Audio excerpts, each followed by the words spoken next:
How many people out there like to watch a marching band? A few. They make great music and they're fun to watch.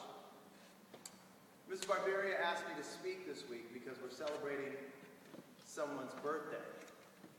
Yes, Hannah, I know it was your birthday this week. Today's actually my brother's birthday. He's 31. But that's not it. Whose birthday we're here to talk about?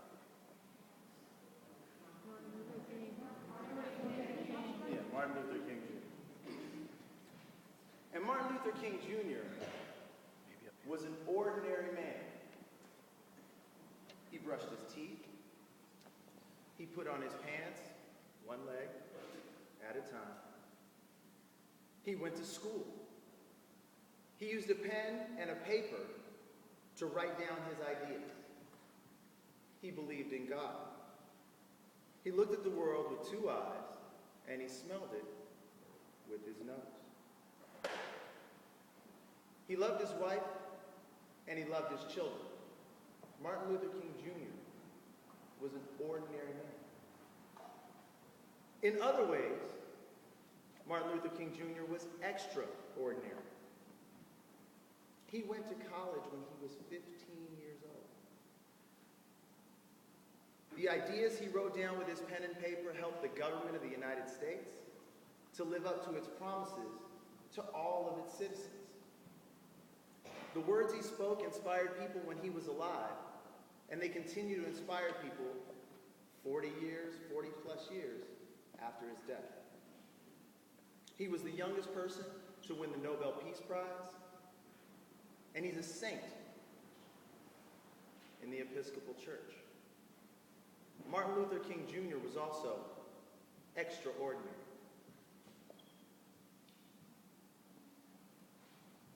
In his ordinary and in his extraordinary senses, though, he was just one man. He had one brain, one mouth, two hands, and 2 feet. He couldn't be in Washington, D.C. and in Selma, Alabama at the same time. He couldn't give a speech at Dexter Avenue Baptist Church and at a synagogue at the same time. He couldn't be in jail, arrested for civil disobedience, or meeting with the President of the United States at the same time. He did all of those things, though, in his lifetime. He couldn't teach people to be nonviolent protesters, lead protests, write speeches, go to college, preach at his church, go on television, fight for civil rights, speak out against war, sleep, eat, and be a good father, all by himself. He needed help, just like we all do. Just as we all do, he needed to work with other people in order to accomplish the great things that he accomplished. He needed parents to show him how to brush his teeth or to put on his pants and to introduce him to God.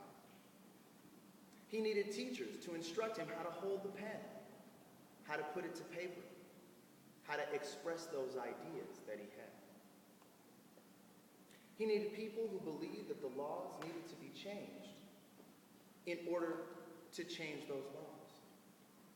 He needed others who understood that each of us is a child of God in order to fight for those changes in a peaceful and nonviolent way. Martin Luther King Jr. famously said, "If you want to say I was a drum major, say that I was a drum major for peace. Say that I was a drum major for righteousness. Say that I was a drum major for justice. And all of the other shallow things will not matter." Who knows what a drum major is? Nobody? Kevin.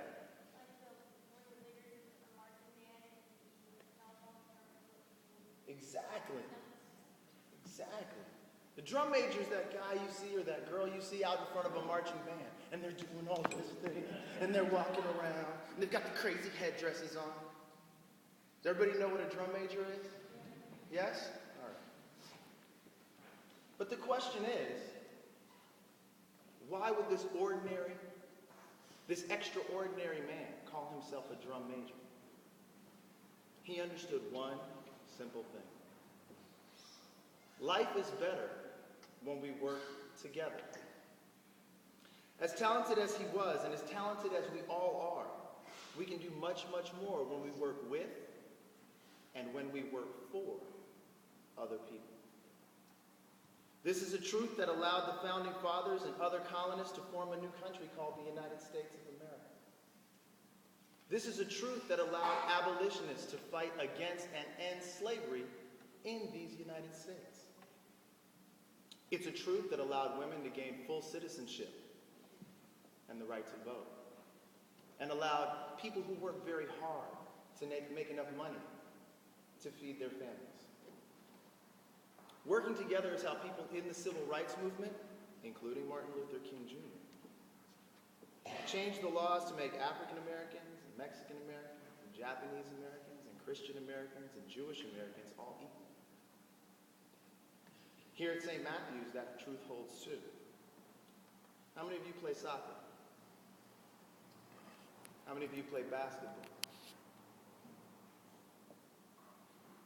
From the soccer field to the basketball court, from class retreats to physics projects, from everyone throwing away their trash and unplugging their chargers to help save the planet, from putting on medieval town plays and the school musical, our life at St. Matthew's is better when we work with and when we work for other people. And we can make a difference beyond St. Matthew's when we find people to help us, or when we find people to help who share our goals. And though we take this week to learn the lessons from Martin Luther King Jr., his lesson is one we can learn every day from the ordinary and from the extraordinary people that we have around us. People like Les Frost, who sets an example of love, respect, and EKG for parents, teachers, staff, and students. People like Howard Anderson, who demonstrate by the smile on their face and the bounce in his step the blessing we have to be alive. People like Kristen Barberi, who reaches out each and every day to help us open our hearts, open our eyes, and open our minds to the grace that we have in each other. Dr. King said that he was a drum major because he knew that the drum major needed help too.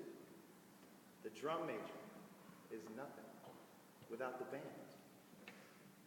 Our life is better when we work together.